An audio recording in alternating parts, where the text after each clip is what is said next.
And away we go. It is the BCJ Podcast, brought to you by the Holy Grail right here on BearcatJournal.com.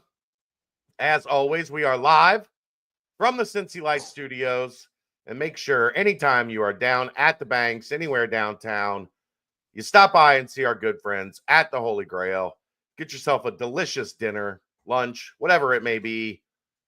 I recommended to a good friend the Reuben wontons, and they were wildly satisfied as we stopped at the Grail to pregame before the Dayton game. I had a barbecue chicken pizza. It was delicious. So make sure you get some good food. And as always, get yourself an ice cold Cincy Light while you're there.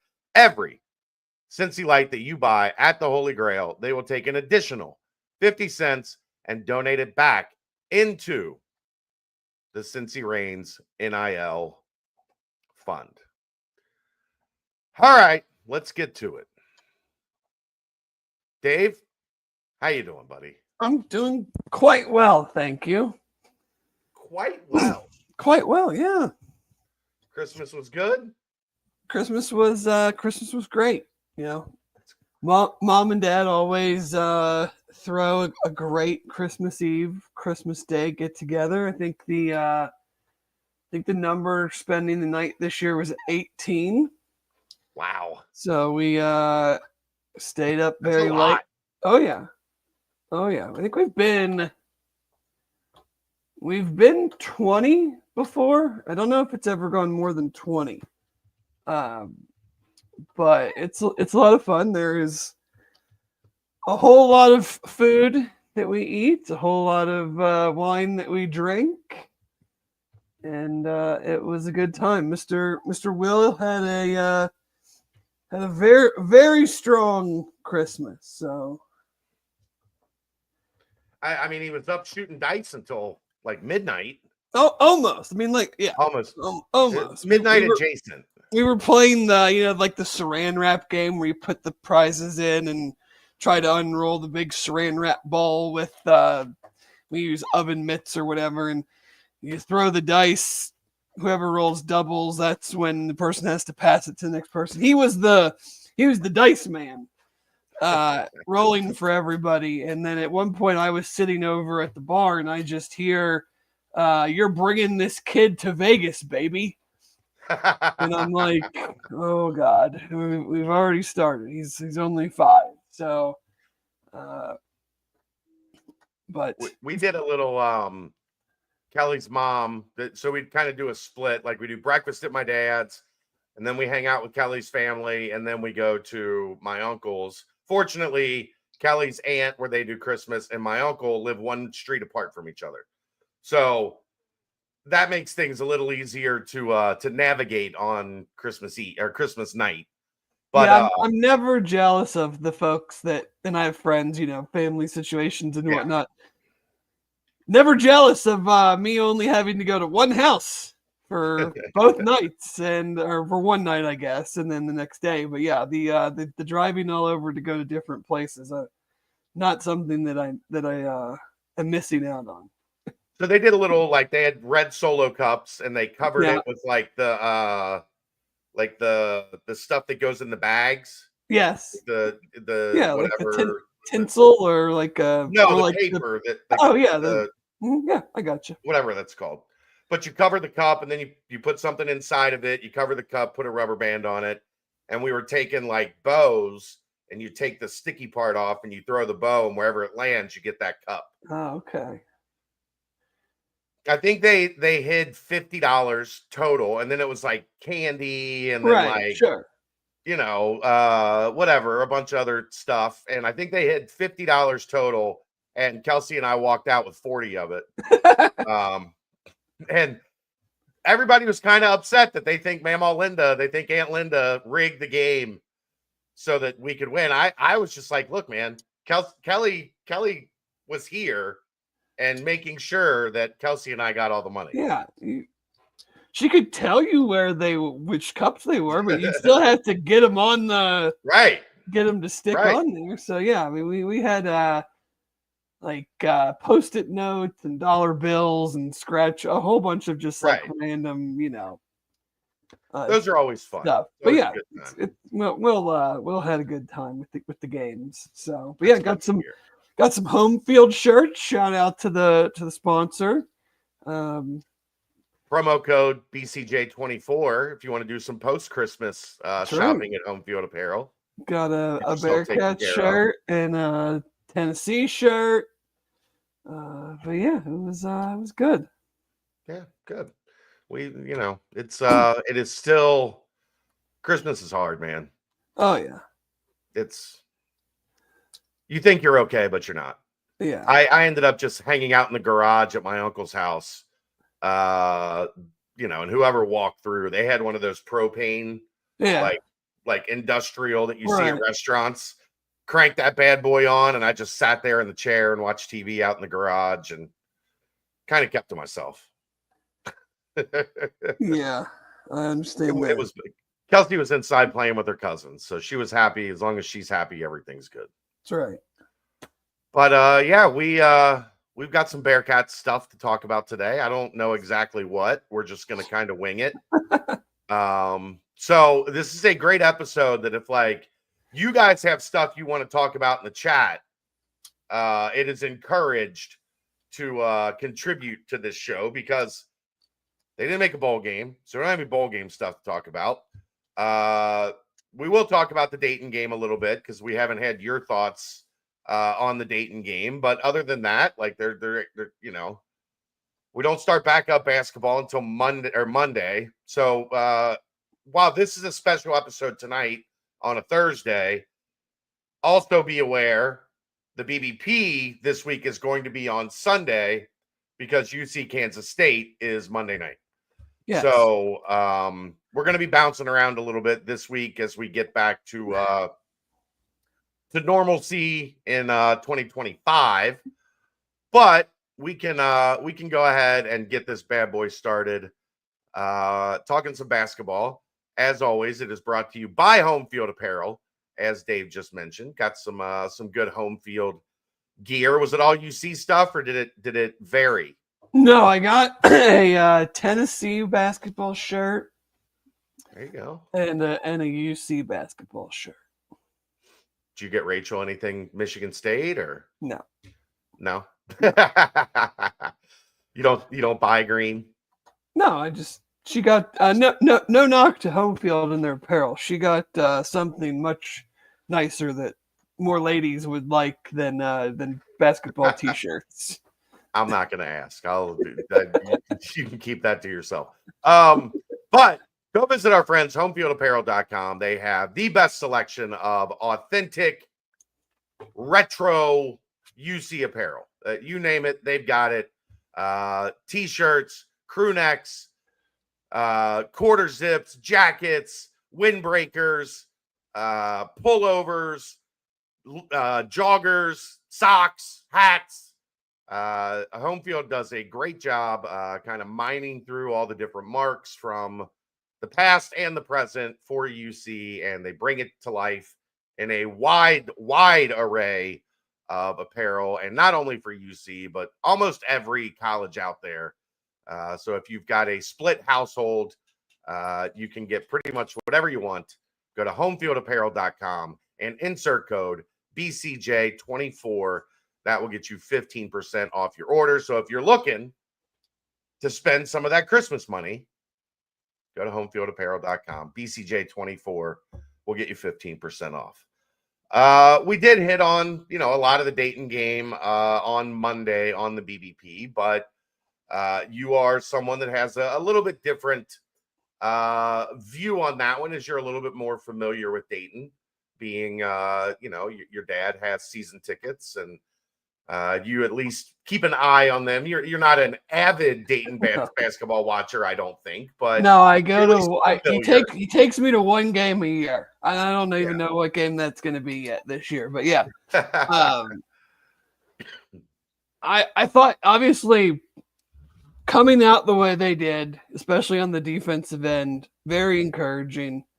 Really throughout the whole game, they played. I don't know, probably the most complete defensive effort of the season. It was a lot of what you and I talked about, in that I think Dayton has a really solid team, and they had obviously had some very good wins and some very, I'm not going to call them good losses, but acquitted themselves very well in Maui. Beat Marquette at home. But overall, I just thought UC's size and athleticism was going to be a big problem. And you could say the same thing about the other teams that, UConn has good size, Marquette has good size, Iowa State. I mean, all those teams have probably very similar size and athleticism to UC. The thing is they shot the ball well in those games. Yeah. The problem becomes when you don't shoot the ball well, like they did, especially at the beginning, your deficiencies in those areas are magnified. Like, you're not getting second chance points, you're not getting offensive rebounds, you're not tagging the other team with fouls. Both halves. I mean, obviously at the end it got closer, but like neither team was really close to the bonus at any point. And UC didn't shoot the ball great, but I don't think anybody's going to shoot the ball good in that gym. I mean, I was told it was they brought in different rims. It was not the rims that were there. I will say they did have a little bit more give on the front. Like, you saw some free throws from both sides, kind of have a soft reaction. But even watching in warm-ups, man, anything on the side or the back. Aziz had one that was not a dunk because he was like a little bit too far extended, but he had one that was essentially a tip-in that like just went bang bang and like just shit. I mean, he's less than a foot away from the basket and it just shoots out. I mean, there were some layups and some, like you said, some shots from the wings that would hit the basket or hit the backboard and just carry him off. But I just thought that they did what I kind of, not the score wise, to get up 18 in the second half, and really at that point, that's the only part of the game that I don't even say it bothered me, more so annoyed me. Like, I understand you want to push tempo and those things were I guess there, but I just would have, like, you were getting whatever you kind of wanted when you ran your offense. So about a 4 or 5 possession stretch, I'm just like, you're up 18, just keep running the stuff you've been running. There's really no reason to get into this up and down lob fest type of situation. But the guys made clutch plays at the end. I mean, Dayton went on a run. They made clutch plays. They made free throws. So, and I think I don't know the A10 very well. I know, say, Bonaventure and Rhode Island have gaudy records, but I looked at their schedules. Neither one of them has played a ranked team. Yeah. And Dayton's probably played, what, 5? Yeah, I think VCU is expected to be pretty good as well. 3 in Maui and UC and Marquette. So, I mean, they're certainly much more tested. If they lose a home game, maybe, and then who knows on the road, that stuff, I'm not even going to pretend to prognosticate there, but certainly not someone that spends any level of their free time dissecting the Atlantic 10 conference. No, but I mean, they're very, I'd say as long as they do what they think they should do, they're a tournament team. Their resume's certainly going to be tournament team worthy for, even if they don't win the conference. There's not going to be many at-large teams that'll end up a win over UConn, a win over Marquette, right? Yeah, potentially 2 top 10 wins. When all's said and done.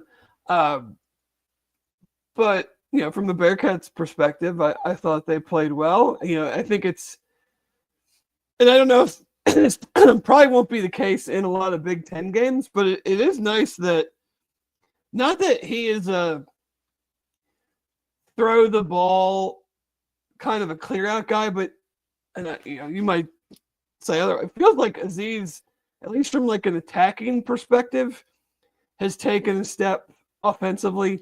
He's never going to be like a main option because you have Seamus and Jizzle and Dan and Dylan, but like he's certainly not a nothing offensively. And if they can just don't be a no-show with him and AP from an offensive standpoint in Big 12 play, I think that'll be a huge bonus for them. Yeah, I mean, I think a big part of it, Dave, too, is there's so much more offensively that teams have to be aware of, right?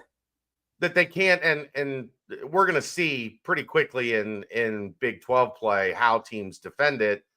But if they do dedicate, a guy to keep Aziz from getting lobs or, to take that out of Cincinnati's offense, that means that somebody's not coming up to stop Jizzle James going downhill towards the rim, or you're leaving extra room on a shooter because you're not, having that help side that might be able to get over and get a body on him when Cincinnati, runs a play to free up the lob. So I think it's, one, I do think like I can't imagine somebody that tall with like a nagging back soreness like he had last year. Yeah. Where, I don't think you ever got to really see like a fully healthy, this is what Aziz can do stretch last year. So we're seeing a little bit more of that now, I think. And, you're going to have to account for him. And I think it helps also having Dylan on the other side. Because if you're going to take away that lob, that means you're leaving this side over here open. So, okay, you're going to all go that way. We'll just throw the lob this way. But I would like to see maybe a little less of Dylan throwing the lobs.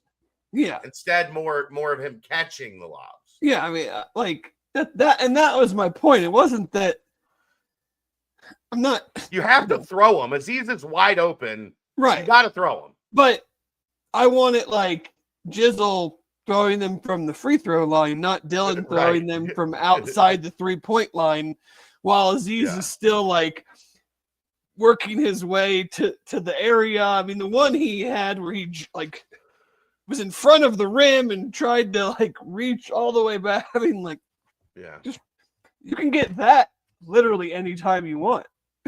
Like, they want you to do that. Yeah, exactly. They are asking you to do that sometimes. Because when you don't complete that, your inside presence shot blocker is going to probably be the last guy back down the floor. Right. So, but I mean, I don't remember what. I mean, I obviously said that I didn't think they would beat Xavier because I needed to see it. Sure. And I probably figured they would slip up somewhere else. So to be, what is it, 9-1, 10-1? 10-1. 10-1. I'm more than fine with that. Yeah, and I mean, look, I think we all would have taken if you told us going into the season they're going to lose one. They're going to finish 10-1. Which one can you live with the most? The answer probably would have been at Villanova. Yeah, because the way I look at it is, I mean, and comparing it to last year, like losing to Villanova, like they did nothing even with whatever we want to say or whatever anybody else wants to say about their non-conference schedule and whatever. Nothing that they did hurts them in any way going into Big 12 season. Where last year we were like, they're kind of already up against it. Yeah. And, if they get, and they beat BYU, obviously in a game that we all probably didn't expect them to go out there and win the first game of conference play. But then you have the Texas game, and they just were always fighting what felt like one game behind. Like if any of those games would have flipped. Are they a tournament team?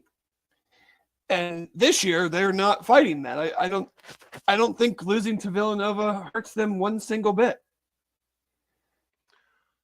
No, and especially without Dan. Like, I think it's becoming clear now that Dan is back how much different the intangibles are with Dan Skillings on the floor. Hustle, effort, defense, rebounding, yeah, while he was out, to me, he is their most important player. Yeah, I don't know that he's their best player, but I do agree he's the most important. I don't think he's their best player, but in the way that the roster is constructed and with what he does, I think he's their most important player because it allows him being out there. We saw when he wasn't out there, but him being out there allows everybody else to play in their natural roles, in their natural positions with probably what the minute count should be. Right. And, I think having him back obviously is paying dividends and kind of reinforces that. And not on a lesser degree, but I've been just super, super impressed with Day Thomas and what he's been able to do when Connor Hickman's been out, when Connor's been healthy, when Dan's been out. It's very hard in college basketball to pretty much say when the backup point guard comes in, there's really no drop off. He does things different and does things differently than Jizzle, but we're not asking them to be the same player. But when he is out there, I don't feel like there's any drop off in how they operate. I would agree. I mean, where's the, you get a little bit more offense with Jizzle, although if Day-Day's hitting threes at 40%, like he's done, so far, he's not taking a lot of them, but he's being efficient and connecting when he's open. I could do without a couple of the 26 footers that he likes to fire up from time to time. He might be shooting 50+% if he could restrain himself. I think that is just a product of having a coach that pretty much doesn't give a shit. Obviously he does at times, but they have the green light. And so sometimes, guess what? Sometimes having the green light results in whoever, I don't remember if it was Dan or CMOS that halfway through the shot clock just jacked up a 27-footer for no reason. Well, they've each done it from time to time. But sometimes that happens versus being paranoid about when I can shoot and can't shoot and stuff like that. Am I going to get taken out? Am I going to have to sit for 4 minutes if I shoot this shot? That ties into a little bit of what the Rat is talking about here. I wish they'd manage the clock better later in games. I agree. And Wes agrees. But again, there is a fine line when you let at what point do we call late in game? Yeah. Right? Is it 4 minutes left? Is it 6 minutes left? Is it determined by the score? Right. And that's what I'm you're up 18. Were those lobs technically there? Sure. But that's kind of like being up 10 in football and you have the ball with 3 minutes to go and you're just shotgun airing it out. The DBs might stink, but it feels kind of reckless to do that, and you don't need to do that. Right. So it's yes, we want to play up tempo. We want to put pressure on the defense. We want to play with pace and all of those things, but you still have to be mindful of situation and clock and score and while it may appear that something's available, that doesn't necessarily mean that doing that is the best thing to do in this particular situation. Yeah.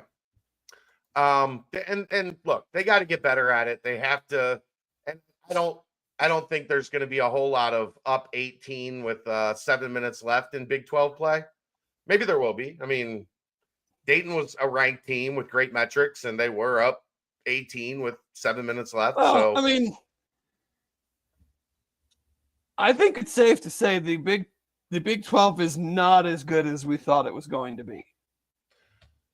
no, I think it's still good.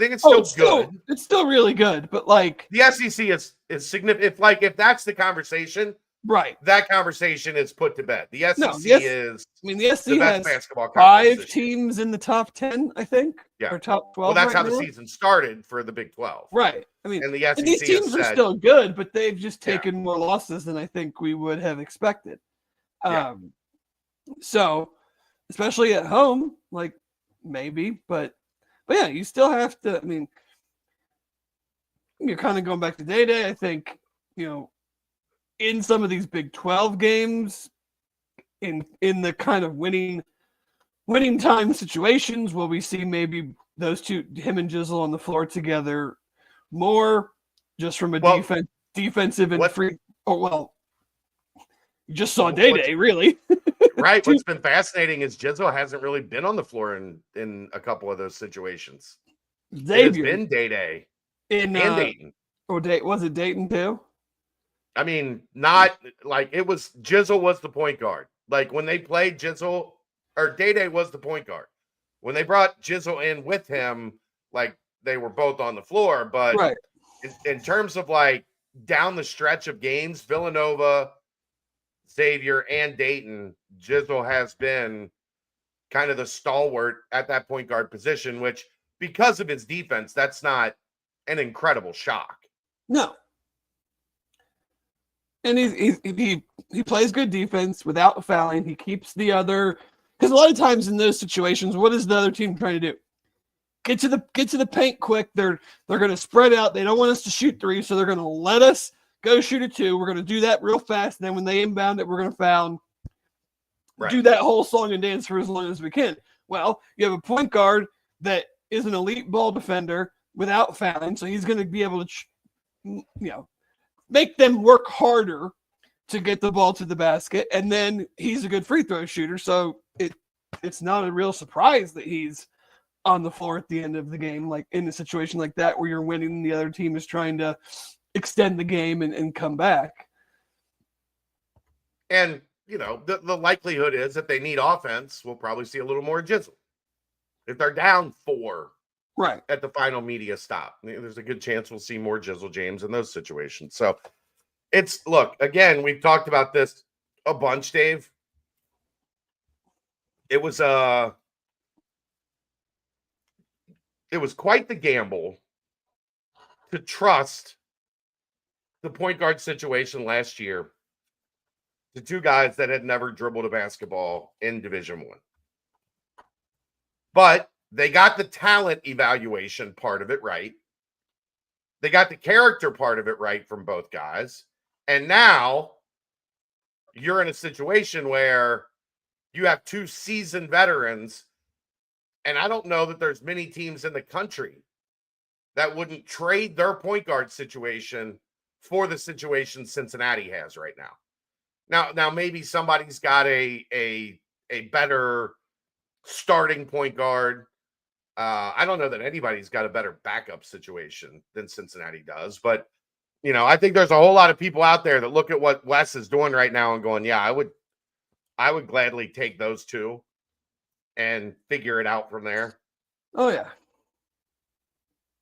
So that part has been great to see. And the biggest thing that Dan changes is really just the length.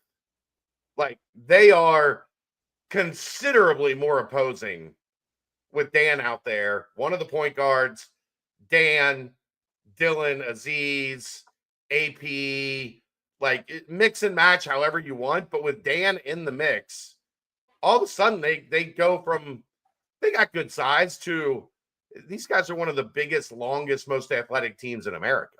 We have 4 excuse me. 4 of your guys are 6'7" or taller. Right. Other teams might have 2 or 3 guys, but then they've got the 6'2", 6'3" combo guard and the 6'5", 6'4", 6'5" small forward. Not very many have 6'7", whatever they are, but they're all taller than 6'7". 6'6", So, 6'6", 6'8", 6'8", 7'1". yeah. Like, so and really for the most part can all move pretty well. CMOS probably isn't a guy you would consider a lockdown defender, but when hey, you got all those other guys, he got an offensive rebound against Dayton. I think he's improved a lot from last year. And also when that's what all your other, your point guard is great defensively. Dan is outstanding defensively. Dylan is outstanding defensively. And Aziz is one of the best shot blockers in the country. So you can hide a guy a little bit. I got the hiccups. Yeah, and most teams that you play, they don't have all 5 of their guys that are high-level rebounders. So it's not like he's going to be matched. Yeah, there's going to be a situation where he's, in over his head against someone that's, because you can just be like, okay, well then Dan will guard him or whatever, or Dylan will guard, however that might work. So, but no, I mean, I don't know about all of the metrics. I just looked it up before the show. They're 18th in the net and 21st in KenPom, I think, and can't see outside of taking on significant losses, like it's hard to envision those numbers going down a ton just because they're going to be playing teams that even if they lose, it's not going to penalize them that much. So of the teams in the top 21, they are the second worst team offensively. Can you guess who's first? Who ahead of them in KenPom is worse offensively? No, I can't guess. Yes, you can. I don't know. Come on, Dave. Come on. Worse than them offensively? Yeah. What team in the top 20 of KenPom is worse than Cincinnati offensively? I don't even know who's in the top 20. Oh, come on. This is a layup, Dave. I'm throwing you a lob. Oh, I don't know. Tennessee. No. I know. Not them. No. UCLA. Oh. I didn't know that they were. If you had told me all the teams in the top 20, then maybe I could have got it. I didn't know they were that high. No, UCLA is 17th in KenPom. They are 60th offensively. UC is 21st in KenPom. They are 53rd offensively. What in your opinion needs to tighten up to get this team?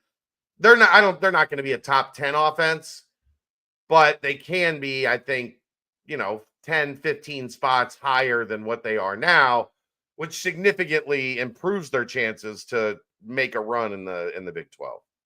Right. What do you think needs to improve a little bit? I still would like to see them just try to get to the basket more. It just feels like anything that's at the basket is either a lob or an offensive rebound. And on these nights when they're not, when they're a 30% three-point shooting team instead of a 38% three-point shooting team, I think that's where the inefficiency hurts them. And they have done much, and I think that correlates too with getting, I'd love to see them get to the line more. They shot the ball from the free throw line very well the last 2 games, especially in crunch time free throw shooting. But I think because they don't, outside of Jizzle, they're not really a mid-range shooting team. I mean, I think they understand where you shoot the basketball is either behind the line or at the rim. So I think if there's one thing I would just say, I would like to see Jizzle and Day try to get inside more, get to the rim more, because I would think that could be available, because unlike in years past, teams can't just play very sagging defense off of perimeter players because those guys can actually make shots now. Right. Other than, I don't. And then maybe, maybe like we kind of already discussed it, but the shot selection, can be cleaned up. I think a little bit. They do go through whether they're making them or missing them. They do seem to go through at least one segment a game where it's just like, what are we doing? Or either I acknowledge that. I also think everybody has one segment a game, right? And that seems to be that feels nitpicky. So I don't put a ton on that. I don't really know. It's hard for me to just be like, if they just did this one thing better, their offensive efficiency would go from 50 whatever to 35. Right.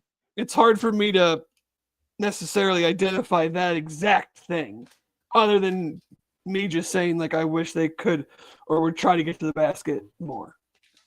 Yeah, I think, and I don't know how you fix this.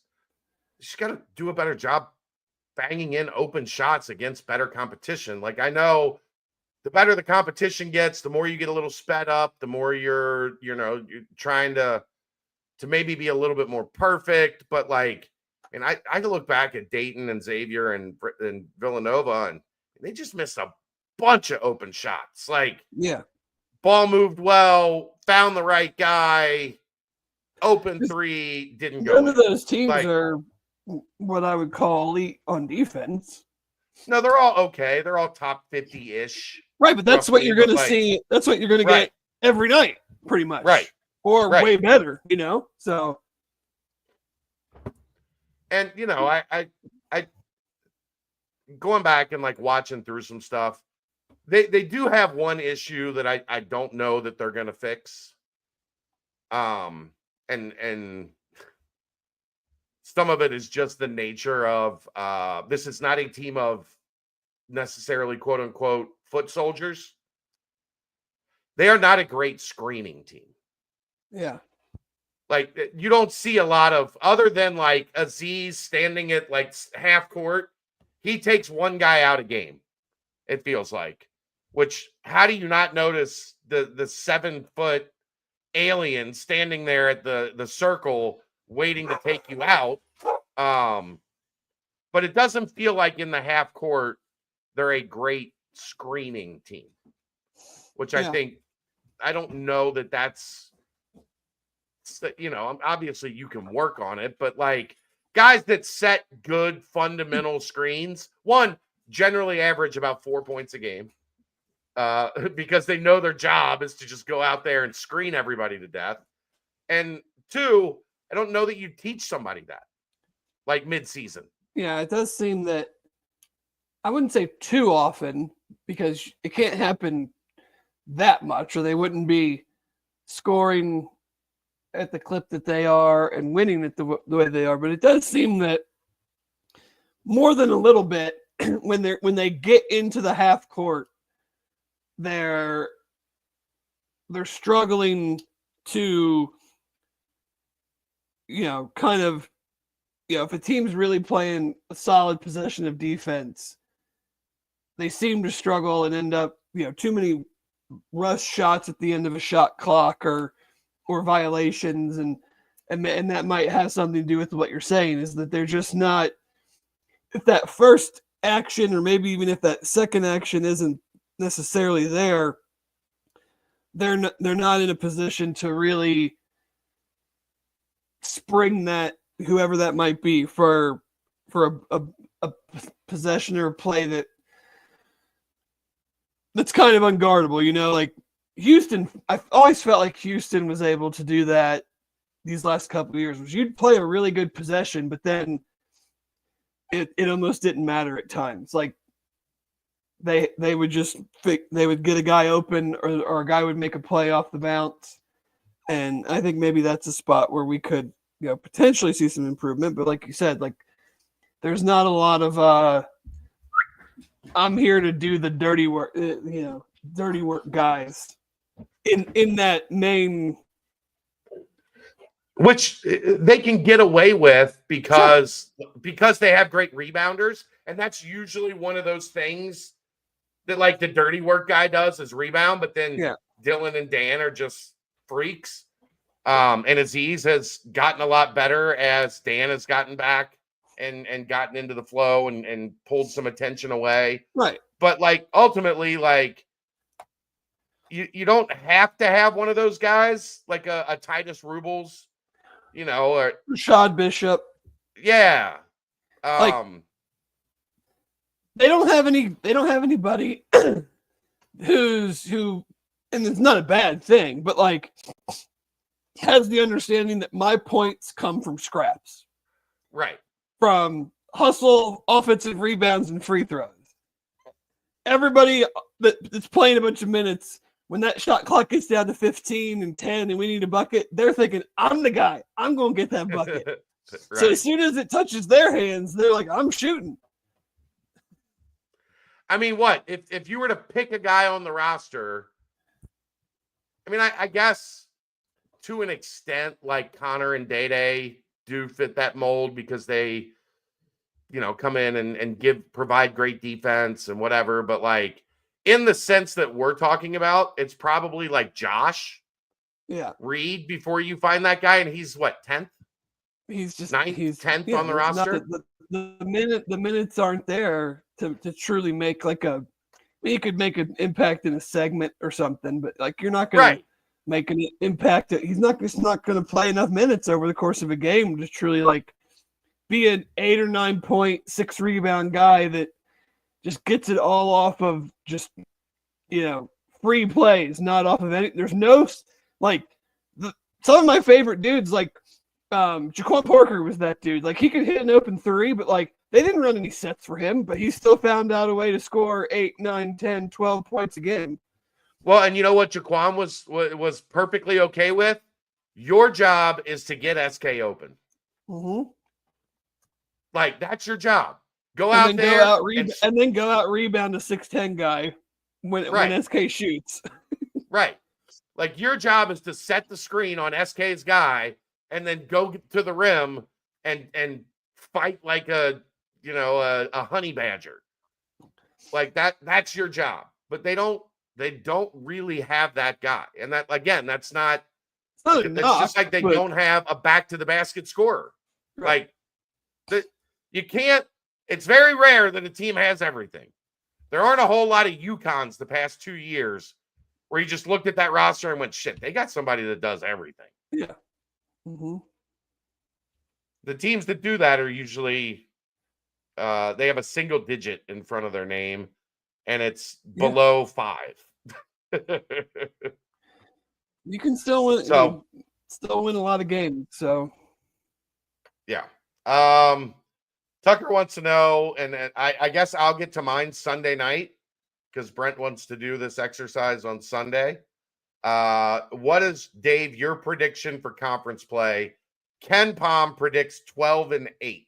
What is okay, so I'm going to go 13-7 just because I think the Big 12 is slightly lighter than I anticipated going into the season. And I think you see, I'm not going to say caught a break because anything can happen, but the beginning of the Big 12 schedule is certainly not as daunting as we thought it was going to be. Right. Kansas State will still be very hard to beat in the Octagon of Doom, but something weird is going on there. They're, not good. I don't know if it's a Jerome Tang thing. I don't know. I'm not sure what it is, but I don't think they've played as well as they hoped or thought. And I think Arizona coming here, while they have some really good individual talent, it hasn't clicked for them, whatever it hasn't. And I think UC is just playing better and is a better team. So you have an opportunity right out of the gate. So I'm going to say 13-7. It's funny because Ken Palm says their projected record is 22-9 and 12-8, but when you go game by game, they actually predict 15-5. The only losses that they have at Baylor, at BYU, at Iowa State, at West Virginia, at Houston. Those are really the only 5 losses that they predict for So Cincinnati. where do the other 3 losses come from? I don't know. I guess it's just that we predict some of these away games like you're favored in percentages, but you're probably going to lose a couple of them. Okay. Yeah, I know. I don't know. Like they're 59% to beat Utah, 63% to beat Colorado. I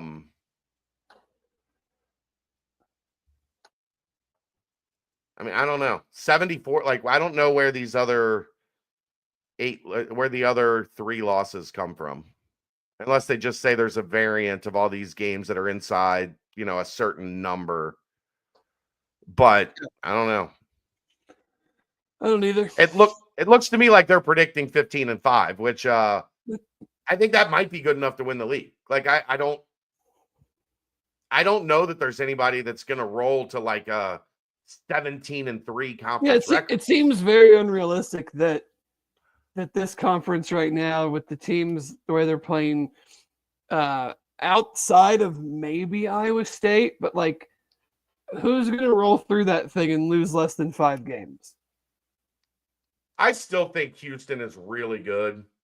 They just need to figure out like who is the closer. Yeah. I mean, I think they're at that weird spot where like, last year it was Shed, and then LJ Cryer was like the 1B.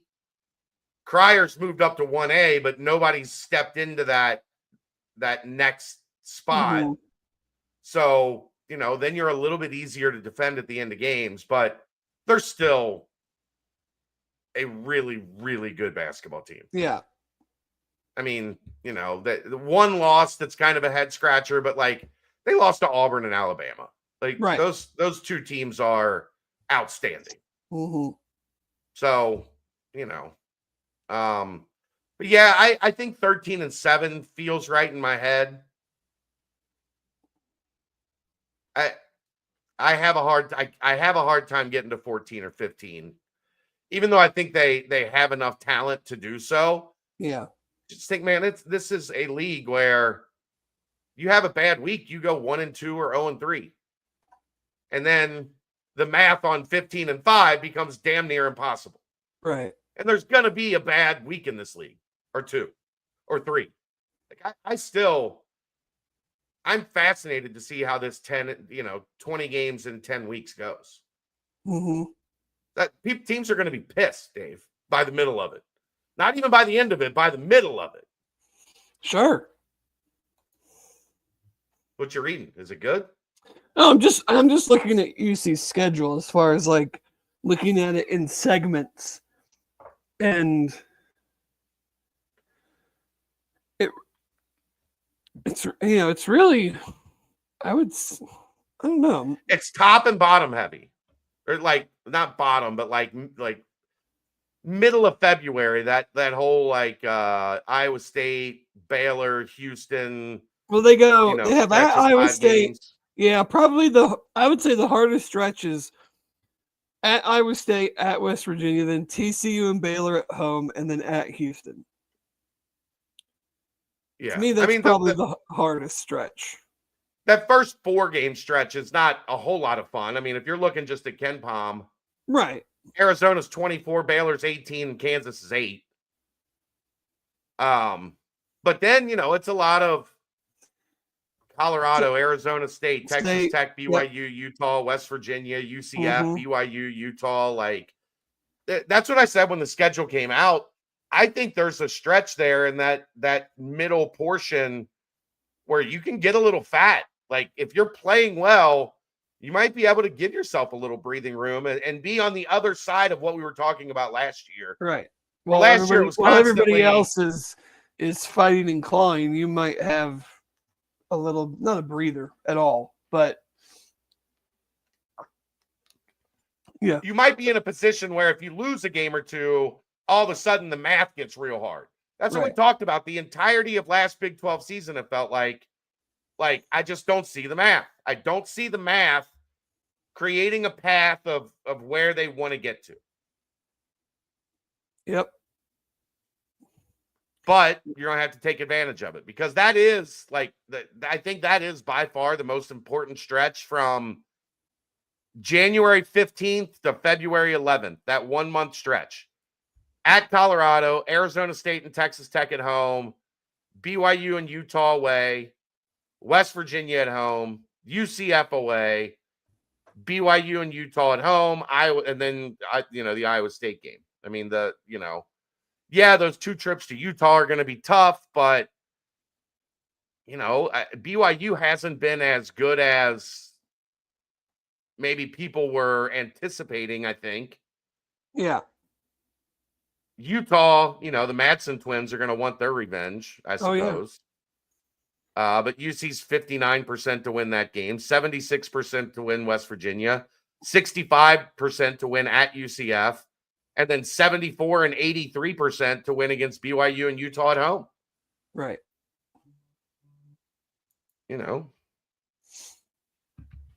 Should be fun. I don't know. I don't have a whole lot more else on basketball to get to, I don't think. No. If you had to pick, here's a good one to close up basketball. If you had to pick one guy that makes first or second team all conference, who would you pick? Man, it's hard. I know, that's why I asked. I think it's an interesting question.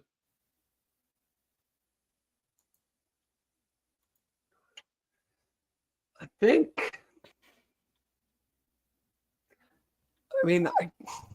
probably should say Dan, but I think I'm going to say Dylan Mitchell.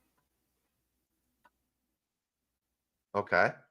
That would probably mean he would have to up his scoring production quite a bit. Yeah.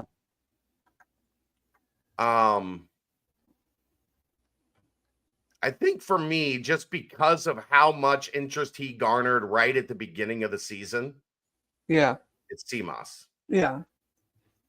If he's at 17 points a game in Big 12 play and shoots it above 40%, right, and continues to be as efficient offensively, if Cincinnati is to finish, let's say, top 5 in the league, they're going to have somebody, you would think. Although they might cancel. There's so many pieces, they might just cancel each other out. Yeah. But you would think somebody would make it onto the first or second team. Yeah, you would feel like that almost have to happen by default, but they also do have that roster, that lineup that is very much the sum of the parts. Right. And not like the 18-point a game scorer or whatever that propels the team to all these, a Jared Cumberland or an SK type situation. So that's why I feel like it could be several people. Just seems to just, or it could be none. Right. It really though. But I don't know how the Big 12 does it. I know sometimes these conferences, they're all conference teams end up having like 14 guys, and I'm like, well, this isn't possible. Only 5 guys play at a time. But I could totally see, like, if no one really jumps out from and is above 15 points a game or something like that, like I could totally see them not having anybody on one of those teams and still having a very good year. All defensive team. Who would you have on first team all defense? They might, let's see. Definitely Dylan and Aziz. As far as defensive rating goes, Cincinnati is second in the conference. Behind Houston, I assume? Houston is third. Cincinnati is fifth. Kansas is eighth. Iowa State is 14. TCU is 18. Arizona's 21. And those are all the top. Everybody else is below the top 25. West Virginia is at 26, but they're 80th in offense. And they might not have Tucker DeVries the rest of the year. Who knows when he's playing? So, yeah, I would guess Aziz would probably warrant first team all defense. You would think Day would, but I don't know if they'd give it to a guy that plays 22 minutes off the bench. Yeah, I would think he would need more. It would be more snaps. Not snaps, more minutes. Sorry. More snaps. Sorry, folks. Dave has already moved on to the football portion of the podcast. No, more minutes. Yeah, it's hard to envision. I mean, you've got to be like, you have to have like some crazy assist number or turnover, steal number or block number if you're only going to be slightly over half a game guy or something. Right. All right. I think that'll wrap us up for basketball this week. If you guys have any questions, throw them in, and we'll try to work them in as we're going. But I think we got to most of the pertinent basketball stuff without getting too big in. I'm sure on Monday we'll get a little bit more into, or a Sunday we'll get a little bit more into Kansas State, and then take a look at our opinion of all the teams in the Big 12 coming out of non-conference play. There's game. I think everybody plays Monday and Tuesday. Yeah. This week. So everybody starts conference play and gets their first game in Monday and Tuesday. I still wish they would have. There was a week off between Xavier. There was a week off between Dayton. There's 8-9 days off between Grambling State and 8 days off between Grambling State and Kansas State. You certainly could have fit a conference game or two in those windows to give everybody at least one bye week during the regular season. But yeah, that's just old man yelling at cloud, I suppose, at this point. That's a timestamp brought to you by Turtles Brew. 0 sugar, 0 carbs, gluten-free, 6% ABV. It's a bourbon-infused sweet tea. They have lemonade tea, strawberry mint, cherry lime, raspberry peach, orange vanilla. There's over 50 locations in greater Cincinnati, more than 100 around Ohio. To find the location nearest you and for more information, visit turtlesbrew.com. Well, after this season, it might be old coaches yelling at conference administrators. Right. It was interesting. I was talking to somebody earlier this week. They said, they're talking about the importance of being ranked. They said there's not a lot of like internally, it helps in recruiting, but like day-to-day basketball stuff, like being ranked doesn't do anything other than put a target on you. Right. He said, but to the league, it does matter. Because the league wants as many ranked teams as possible. And, after Cincinnati and Texas Tech, like the teams that are ranked, I don't know that the teams below them, you're going to see many of those teams jump up into the rankings. Right. Minus, a 5-6 game, like 3-week winning streak where, somebody gets a couple upsets or something along those lines. But ultimately, like the league wants to protect those ranked teams as much as humanly possible. Mm-hmm. That, maybe that means you get a call here or you get the benefit of the doubt there, whatever the case may be. But they did say they thought there was some value just from a league standpoint, because it's an arms race. And everybody, the SEC's got 8, 9 ranked right now. Well, I mean, think about it. Like, what do we think about a league has 3 teams ranked? Well, the league must not be very good if only 3 teams can be ranked. Right. So, you want as many teams ranked as possible because that makes your non-ranked team, people say, oh, well, they're not ranked, but look at all of these very hard teams that they're playing every night, so they're still a good team. So yeah, and the days of needing to be on Sports Center because no one else can watch your highlights because they only show ranked teams, like that's obviously Right. well gone. But yeah, you want ranked teams means you have good teams. Yeah, so they obviously want the most of that to help the overall league perception and numbers and getting teams in the tournament and all of that. A little surprising looking at the AP. Iowa State's 3rd, Kansas is 7th, Houston is 15th, Cincinnati is 17th. The only other ranked team is Baylor. And then teams receiving votes. West Virginia is next. Then Arizona State, and then Texas Tech. Texas Tech only got eight votes. They've played a light non-conference schedule. They have, but West Virginia is still getting a lot of mileage for the Gonzaga win. Yeah, which they should, but we'll see how. I mean, I don't know if you've heard anything concrete, like how long Tucker is actually going to be out. I haven't. Feels like once Big 12 play starts, that could be a problem. Yeah. I mean, look, Javon Small's been really good for them, but like they need Tucker DeVries back bad. Well, yeah, there was probably not a more. I mean, I'm sure there's a couple guys, but like he was about as surefire first team All Big 12 going into the year as you could get. Yeah. And if you don't have him, then that's a problem. He's missed their last 3.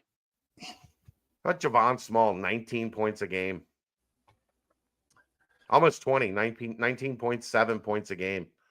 There's a 39% from 3, 87% from the free throw line, 5 assists a game.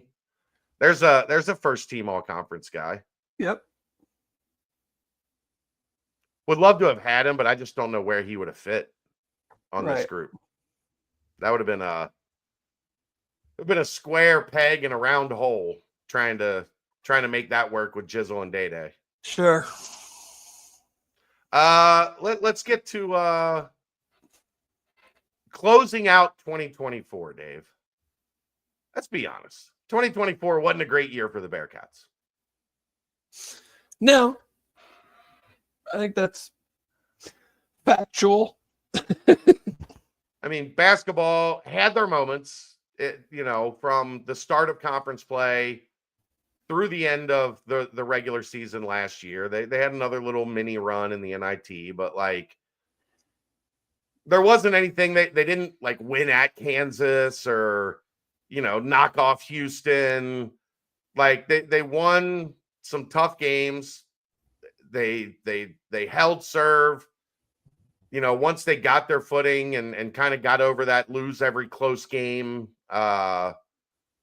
itis that they had, things obviously would have looked a lot different if, they beat Oklahoma State and West Virginia in the back end of the Big 12 season, where then they would have been 9-9 or 8-10, whatever it would have been.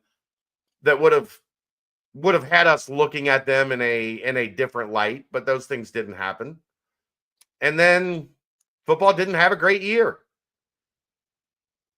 No.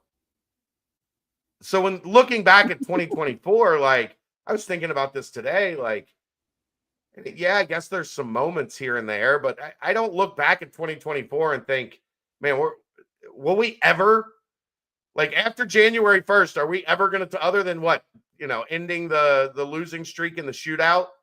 Like what was the highlight of 2024? Wes being able to keep the team together for another year? Yeah. Seriously. I agree. I mean, it was not a good year just in general. I mean, I think we've talked about it. I mean, I don't know how much stock you put in it. I don't know if it means anything because they're never going to compete with the Stanfords and North Carolinas and Texases of the world. But like the athletic department as a whole they're the only school in the country that did not have a team qualify for postseason play. Yeah. Yeah. So I would say that 2024 was a forgettable year. What I mean, the baseball did have that stretch towards the end of the season where they got hot. Sure. And that was that fun, but like, yeah, but they didn't make the tournament. No. So, that it doesn't break that threshold. Women's basketball had, getting D. Alexander and putting together the best recruiting class in program history, but they haven't cracked through that ceiling that is the goal for Katrina and her group to be a top third of the Big 12 team, to be in that conversation for being ranked and being an NCAA tournament team. Like that's the next step for them. So there were things that were good. I mean, hell, the highlight of the year, Dave, might have been the Hall of Fame class where you honored Marty and SK and Jordan Thompson. Like that might have been the high point. The Kelsey thing happened in 2024, right? Yeah. All right, that was fun. That was fun. It was a good time. Had a good night. So that brought some eyes to the university. But look, I'm sure if we had John Cunningham on right now, he'd tell you 2025's got to be better. Yeah, a lot better. Hopefully, Wes Miller and company started off with a NCAA tournament berth. That would be a good start. Well, the good news is that for me personally, odd years dating back over a decade are much, much better than even years. So, here, get ready, everybody. It's going to be a big one. My last odd year was bad. Yeah. 2023 was not good. No. So hopefully this one is better. Yeah. Knock on wood. I don't know how it could be worse, but hopefully 2025 is better than 23. Are you a New Year's resolution guy? Not at all. Not at all. Me either. Like I Austin asked me that on the radio Friday. And he was like, You're not a resolution guy? I'm like, no, I don't need, like, if I have something that I need to get done, I don't need January 1st to kick my ass into gear. Like, if it's that important, it's another resolution. It's like an overall lifestyle change. Right. Like I'm not gonna when do New Year's resolutions end? Never. My New Year's resolution is to work out. No, that's just I need to work out because I'm fat and I need to lose weight to live. Not right. Oh, my New Year's resolution this year is to go to the gym. I didn't work out at all last year, but this year, starting January 1st, right, we're on it. No, you need to work out, start working out. Mine's going to start January 6th because I'm going to Knoxville next weekend. And so we're going to go see the number one team in the country take on Coach Cal. Which still feels very weird that he's coaching in Arkansas, but that's beside the point. Yeah. How are they doing? Arkansas? I think they're ranked in the mid-teens, maybe. I mean, everybody in the SEC feels like is ranked. So where are they at on? Oh wow, they're 43 on KenPom. Maybe they aren't then. I don't know. They're 10-2, so they could be ranked. But they're 59 on offense and 27 on defense. Well, that would, but you would think would bode well for Tennessee, who is second on defense and 14th in offense. Yeah. sizable gaps. I am surprised. I did not think that we had that type of team coming back this year.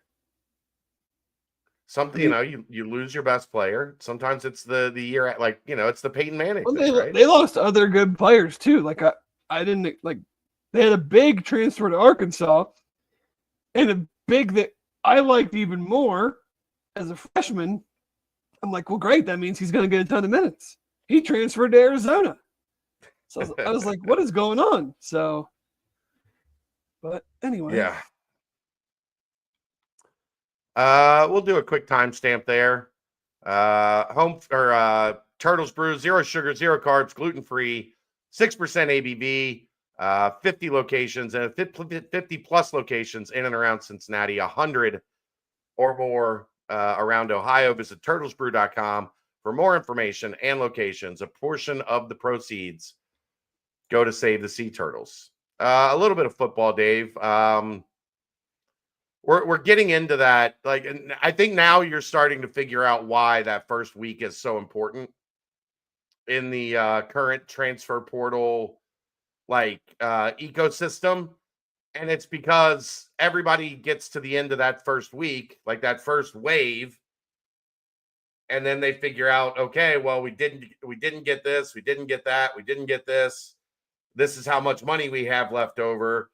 And it feels like you're starting to see maybe teams are reaching a little bit. Teams are maybe not necessarily with talent, but more, they're investing in, we needed to get better at safety. We didn't get a safety in that first week. Like, we better make sure we get a safety now. And that is not the place you are at if you are Cincinnati. Plain and simple. Like, no, I mean, it is free agency. I mean, you look at it in the NFL, like, we've got these 3 safeties on our board. Oh, shit, we didn't get the first 2.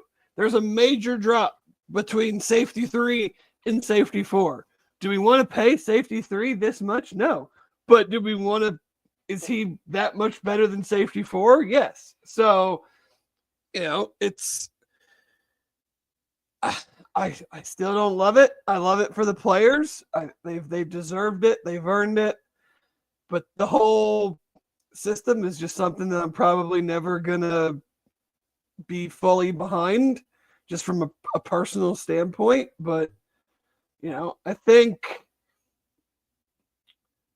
that I've been trying to think about this. I did take a full 2-day break from the message board, so I hope I didn't miss anything important. You didn't. But the reality is that, I mean, and we're hearing things, and it's all hearsay, okay? But like, I'll just say a player that I thought they may have interest in that went into the portal.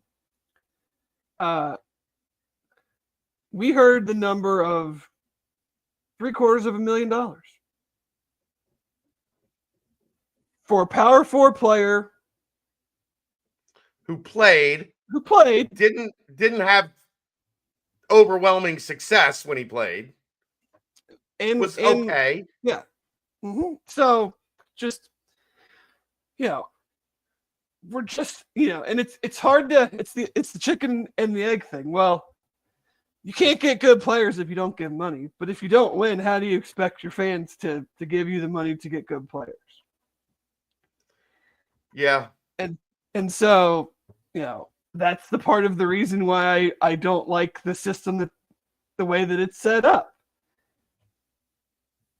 So does that change a little bit with rev share? Yes, but the NIL's not going away.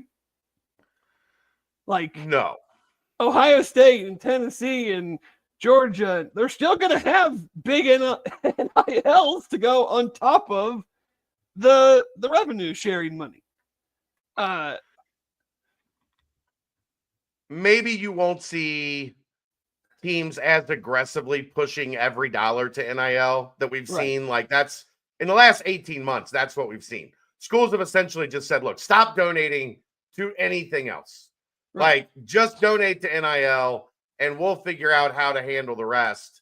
You might not see that as aggressively as you have seen it in the past, but the schools with big money are still going to have a lot of money to throw around in NIL, which can take a guy from, quote unquote, everybody's got the same money. Well, yes and no. Here is your revenue share portion that everybody has. And then, by the way, here's Billy Bob's car dealership that is going to throw in an extra 100,000 that the other place now, if they don't have that type of NIL, then how are they going to keep up with that? But it will at least somewhat level the playing field. Probably not at quarterback and like the premium, like big dollar positions. But you would guess like center and guard and, outside linebacker, like those markets might regulate a little bit. Probably not for quarterback and tackle and defensive end, corner. Yeah. Stuff. The elite of the elite are still gonna get, the big money, and that's fine, and they should. Like I said, they should. It's just not something that I personally am a big fan of. Don't think it's fans' responsibility to play this much of a part in fielding a quality team for universities that have billion-dollar endowments and $50 million a year media rights contracts and stuff like that. That is right for another discussion entirely. Talking about this particular portal class, I think. And I know we get into this dynamic of lower level guys coming up versus power guys that maybe haven't produced yet, regardless of the reason. Maybe they're super young and they just haven't played yet, or they're on their third or fourth school. And what does that mean? I do, and I try to, it's hard to do, but you try to analyze individual players, but then also as the collective.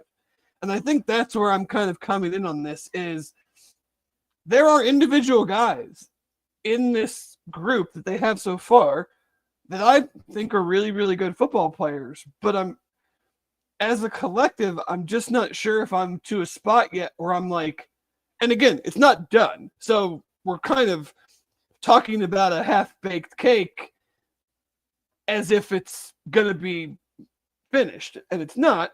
But we also know that this is not like a 25-man portal class. Like we've talked 12 to 14. I still think that that's probably in that range. So we're at 9 right now. So you're talking 3 to 5 more guys. Right. Maybe 6, maybe at the high end 7. So like how much different is it going to look? So where I kind of come in is, and I think this is a byproduct of the budget that they are working with, is I can like players individually. I like several of them individually.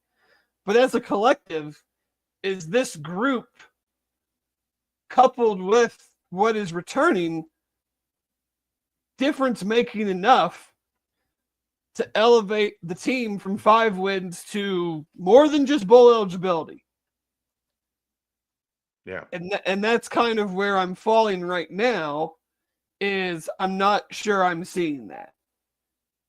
I don't think they're like, we'll use receiver as an example. I think Tony Johnson acquitted himself very nicely. Like I think pretty much every Big 12 team would be happy to have Tony Johnson on their roster going into next year. Yeah. I don't know if I see a replacement for Xavier Henderson, but the collective may be better. But that's still hard to gather right now. Not, and we can talk all we want. And I know this is a constant conversation on the board of whether it's high school recruiting and stars and portal recruiting and P4 transfers versus lower level transfers coming up. We talk about it a ton. You and I talk about this with basketball transfer recruiting all the time, and I feel like it very rarely gets talked about with football recruiting. Is you and I always say when a guy is coming up, I'm just reluctant to think that his 17 points and 6 rebounds in the A-Sun is just going to translate into the Big 12. Yeah. And I feel like that conversation is not nearly had enough when it comes to football transfers. And I can like a lot of these guys, but realistically, Cyrus Allen is the only one that transferred P4 to P4. And he transferred up to P4. Right. He did not start at P4. From Louisiana Tech to Texas A&M. Right. So realistically, what is the expectation level that all of these guys are going to hit and be producers moving up, some more than just a level? Right. I mean, moving up from FCS to Big 12. And so that's where I'm kind of at right now, is like, I can like them, and I like several of them. But being realistic about it, do we see difference makers? Do we think it's realistic to think that all these guys are going to come in and contribute when we know that that's very hard to do? And we talk about it a lot in basketball. I feel like it doesn't get talked about as much in football. The flip side being, though, and I think, this doesn't get talked about on either side, is the caution in taking a guy that's transferring from another P4 when the reality is he's probably a G5 guy, right? Like, okay, he's got that label of P4 next to his name, but he didn't cut it at that school. He maybe played a handful of snaps, but never really, got on the 2 deep, but never really broke through as a starter. He's going into year, he's redshirted. He's going into his third or fourth year of college. Like, you have to be careful there as well. Like, that's, the only answer is, the only thing you can feel relatively certain about is this guy started at a P4 and was it doesn't even have to be significant, but was a contributor at the P4 level. Right. You feel confident he contributed at Minnesota, hypothetically, that it's gonna translate, and he's gonna come to Cincinnati and contribute in the Big 12. Yeah, that's the only thing that you feel relatively sure about, I guess. Like, I mean, you even talked to like Joe Royer. Don't know, don't see it. Like, didn't get the field at Ohio State, and then he comes in, and it could have gone either way. He could have, like, very easily, again, knock on wood, could have got injured in camp and only saw action in like 5 or 6 games, and then we would have had a completely different opinion of Joe Royer. Right. So it's like, I don't envy those guys. They have an impossible task. Right. I mean, they offered, they offered a edge player from Oregon today who has all the measurables, 4-star coming out of high school, all the big offers, 6'4". I mean, he's now 6'4", 255, whatever. Played 3 games in 2022, redshirted, so that's fine. Redshirt freshman season, 2023. Redshirt sophomore season this year. Has no sacks. So, is that better than guy from Middle Tennessee State who has started 2 seasons worth of football and has, 8 sacks. Actually, I'll just compare it to another guy they've offered. Defensive lineman from South Alabama who has pretty much the exact same measurables and is a redshirt freshman, had 1.5 sacks in his true freshman year before redshirting and 2.5 sacks this year as a redshirt freshman. Which one would you rather have? That's the question that you have to play. They both, at this point in their careers, are essentially the same traits. One is a year younger and has produced. One had more offers and more notoriety coming out of high school. And here's the actual reality of it, Dave. If you switch them, and the kid at Oregon went to South Alabama, and the kid at South Alabama went to Oregon, they probably would. The kid at South Alabama at Oregon would look like the kid from Oregon, and the kid at Oregon, if he went to South Alabama, would look like the kid at South Alabama. Yeah, well, you know what I mean? Yeah, for sure. I made this point about I think his name's Jordan Norman, South Alabama kid. We had people just wondering like, what do we see in him? And I said, well, the way I look at it is you go on a kid like that because in very limited snaps and games, he's shown an ability to produce. He has the requisite size measurables that I think that they want. I just put it this way. He's only a redshirt freshman. If he had came back to South Alabama for the 2025 season and just stayed on the same progression that he's been on and had 4 to 6 sacks, and now he's a redshirt sophomore entering the portal next year, he'd be one of the most highly touted guys in the portal. You're talking about a kid that a couple years of eligibility, still has a couple years of eligibility, and in whatever 20-something games already has double-digit sacks. Everybody would want that. Sure. 6'4", 6'5", 250, 260, 2 years of eligibility left, and has shown that he can get to the quarterback. And the thing is, and I know this is probably like an off-season conversation, but it does make an interesting point on like where you go out of high school. Because if that kid from Oregon goes to UNLV, okay, and he gets on the field a little bit as a freshman, and then as a redshirt freshman, and this is the exact same kid, he goes to UNLV, he plays in the Mountain West, and he gets 4 sacks as a freshman, redshirt freshman. And all of a sudden, he's a hot commodity.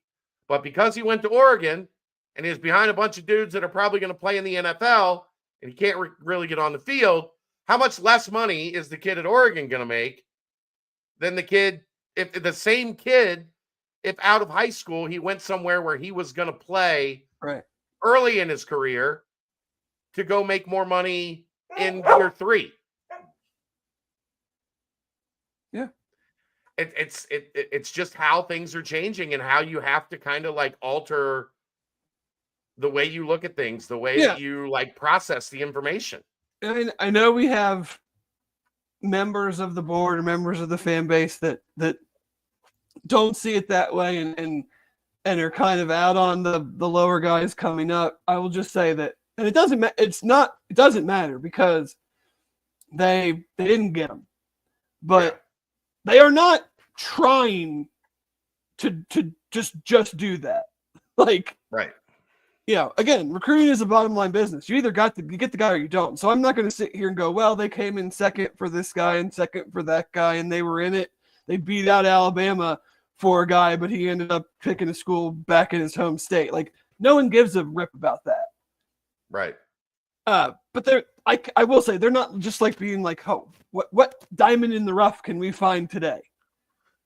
Like, they are absolutely going after plenty of P4 guys who are transferring to P4s, or again, lower level guys who have shown that they're good and are transferring up and have a boatload of Power 4 offers.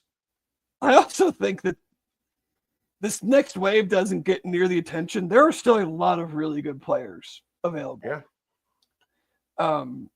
I know it seems like they've missed out on 2 of their top running back options. That is not a position I'm concerned with. Maybe I will be come August if they don't get anyone that I think is good. Sure. But it's kind of like shooting guard and a little bit like wide receiver. Like, there's some, especially when you don't really need a guy to carry the ball 25 times a game, Now, finding a guy that wants to split carries, that can always be an issue. Guys that are transferring up are expecting to Be the guy.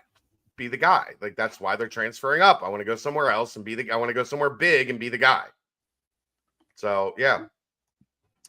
But yeah, visits will start back up. I think technically January 1st, but I don't think anybody is going to, maybe January 2nd is the official first day. I don't know. I think it's the 2nd. But yeah, I imagine there will be more visitors coming in, more offers extended as guys keep going into the portal. And we'll see. Yeah. You know, does that 12 to 14 number change because they're able to get more guys want to come that that they say, like, we can't turn this guy down. Yeah. What running back, definitely. Safety, definitely. Like to find a tackle, but oh, goodness, man, that tackle market it's crazy. Yeah, it's wild. But yeah, I think I think they like obviously like them, they took them, but like I'm not sure they see, or I don't see myself, the kid from Albany. I wouldn't pencil him in as like either left or right tackle starting type guy. I think they would like to find a guy that is more developed, has played on a higher level, has more experience, and maybe view that guy as a very, very good second option guy to develop, guy to get stronger. Josh asks if the JUCO ruling becomes permanent, do you see marginal high school recruits going there instead of G5? I don't know.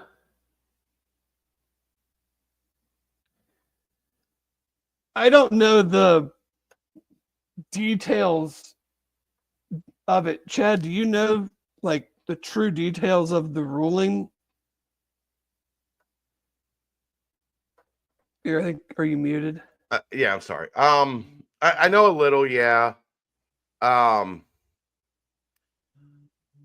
don't see it being something that becomes a thing. Like, man. Junior college, I don't know how many people know this. Like, it's very, very hard. Junior college football is very hard. I don't think anybody would choose to go that route over going to an FBS school. Right.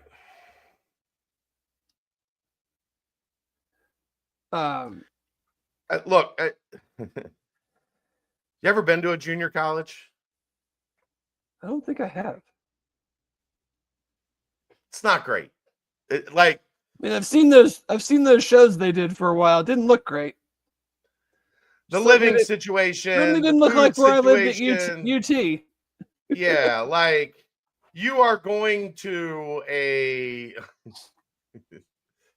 very rough environment for a year or two. And, when you get there, I don't know the necessity of like, if you're a full qualifier, can you go to 1 year and then transfer to a NCAA institution? Or once you start, do you have to get your associate's degree, essentially locking yourself in for 2 years? Like, I can't imagine there are many kids that have options that say, I'm going to go the JUCO route. I just can't. It doesn't make a whole lot of sense. No. It really doesn't. The thing is, Josh, what this is going to lead to ultimately is everybody's going to get 5 to play 5. And that opens the door to going somewhere at the, G5 level or FCS level that you feel like you can get on the field and play as a freshman. And then you take that, what you did as a freshman, and try to use it to vault yourself into the power structure. I think that is much more likely than, ending up in San Jacinto or, Trinity Valley in Texas. Mississippi. Yeah. I just can't imagine that being a fun way to spend 6, 8, 10 months of your life. Yeah. I just, it doesn't seem like a lot of fun. No, because even if it's G5, they're still committing millions of dollars to a football program. And at most G5s, you're going to get some level of money. It's not going to be big money, but you're not going to be poor. I wouldn't think. Where they're still going to participate in rev share to some extent. Yeah, you're going to get $10,000 of pocket money while you're there, while you have everything paid for, and you're just going to have 10 grand to live a normal life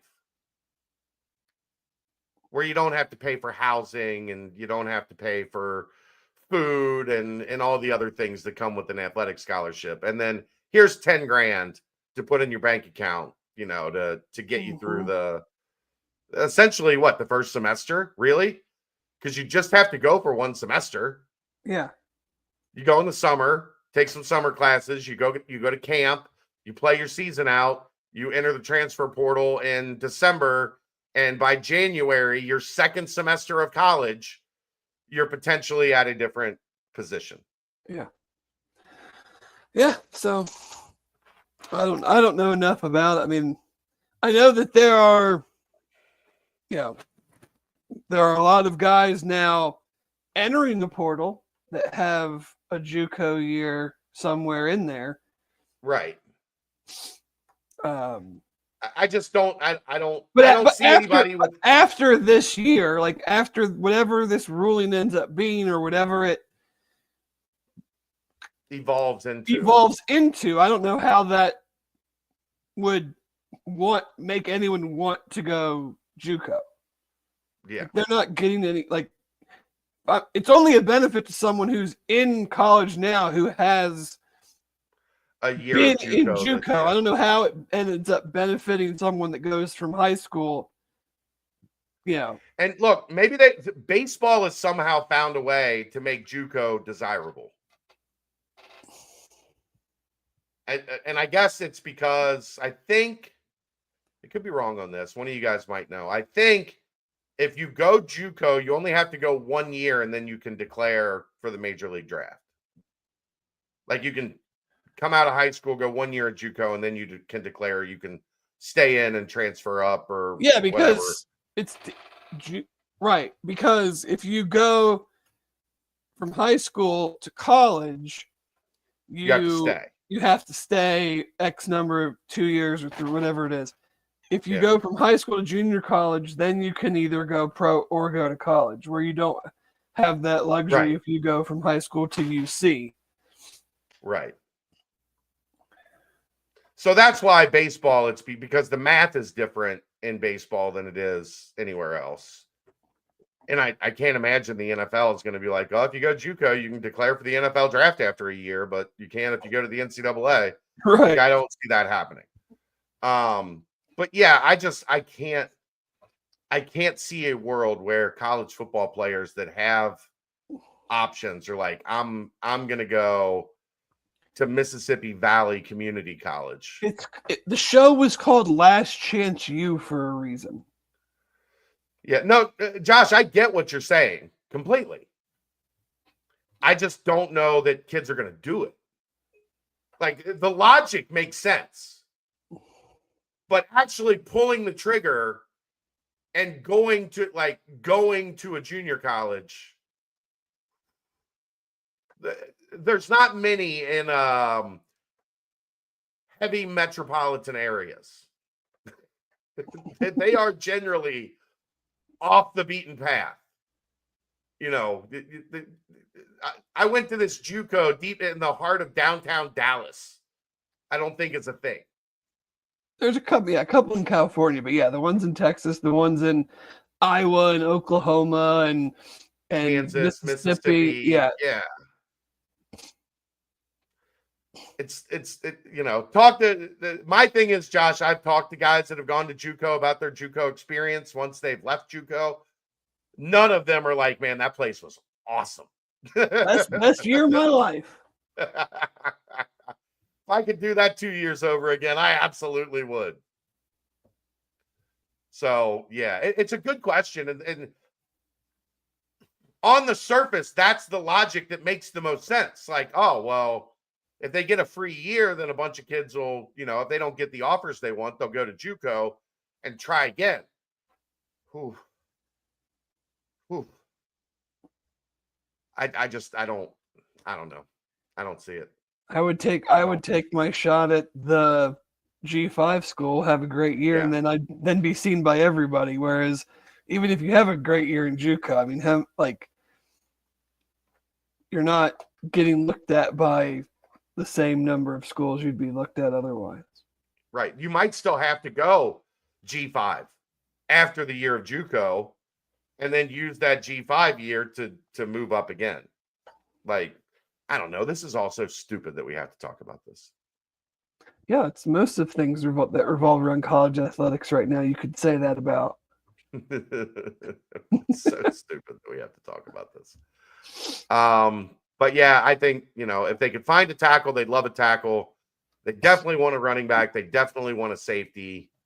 I could see him taking another wide receiver if the right guy popped up, but I don't think edge definitely. So, all right. You got anything else you want to talk about tonight? I don't think so. I don't think so either. It is How almost. Did you guys go 2 hours and 40 minutes Monday night? I think it was just we had Keegan. So Keegan, no, not that it was his fault, but Ryan, when we get into basketball, Ryan is a passive participant in basketball discussion, right? Right. Keegan was a very active participant in basketball discussion. Plus, we were coming off wins over Xavier and Dayton. There was a lot to kind of unpack basketball wise on Monday. And that in the mailbag was pretty big. Haven't gotten that far yet. I mean, you're good. I do have to. I don't know if Keegan listened to us, but he did point out that Dayton fans leave early. That got a chuckle out of me. They were 7 minutes. They under 8 timeout. They were heading to the cars. Quite a few of them. Oh, they were also down 18, so I'm not necessarily blaming them, but they do show up early and leave early. They were there early. I can tell you that. We were there early. They were there with us.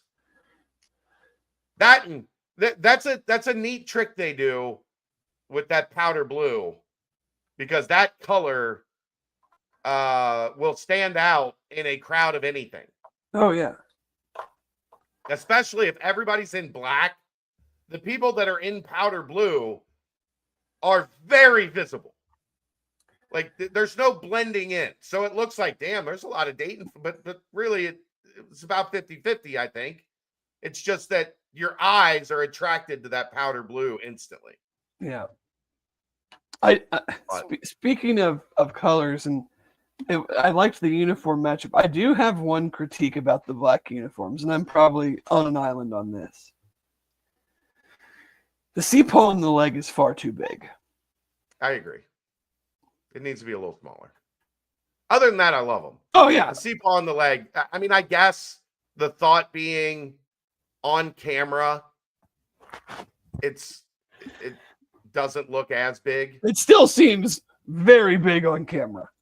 Well, but I think that's what they want, right? They want you to see the sea paw on camera, so they make it. I think it could be a couple little more understated. But very small critique. Otherwise, they're awesome. They should wear them a lot. Yeah. Is that the new black uniform, or is that just a special occasion black uniform? So Wes said Andy Friggy, came up to him before the game and said, "Which black uniforms do you want to wear?" And Wes was like, "I don't care, you pick, but like don't pick wrong." Like yes, you choose, but but if we lose, it's your fault. It's on you. Yeah, it's your fault. So no, I think they'll mix them up. Maybe, they're not going to wear. Generally, you have to get an exemption to wear black at home. Right. And the other team has to agree to it or whatever. That was an elite color scheme, like that black on the blue. Oh yeah. That was high level. But yeah, I think they'll switch back and forth between the two of those on the road. Maybe the bigger games get the elephant print, and the regular games get the regular. Until they lose one in the regular black uniforms, and then you ride the elephant. I think right now you ride the elephant print until you take an L. Yeah, I think so. By the way, Kansas State came back and won tonight. When we started this podcast, I thought they were done for. Yeah, they 44-41, I think. Yeah. So good on them. Bowl games have been fun. They have been. We got a bunch of them Saturday in the Big 12. So I think the one in Detroit today was fun with Toledo and Pitt, with neither coach realizing what is Narduzzi doing? That you should go for two in overtime before they force you to go for two. Like, why do these coaches keep kicking extra points? He kicked a field goal, 4th and 1 at the 1 in the second overtime. Pitt did.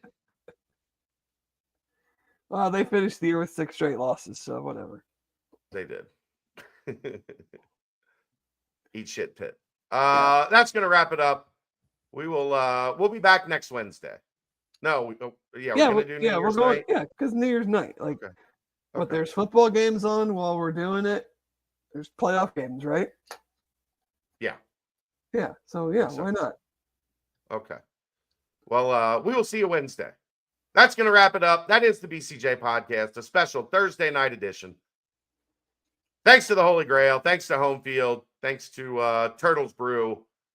And, of course, Cincy Light. We'll see you next time right here on BearcatJournal.com.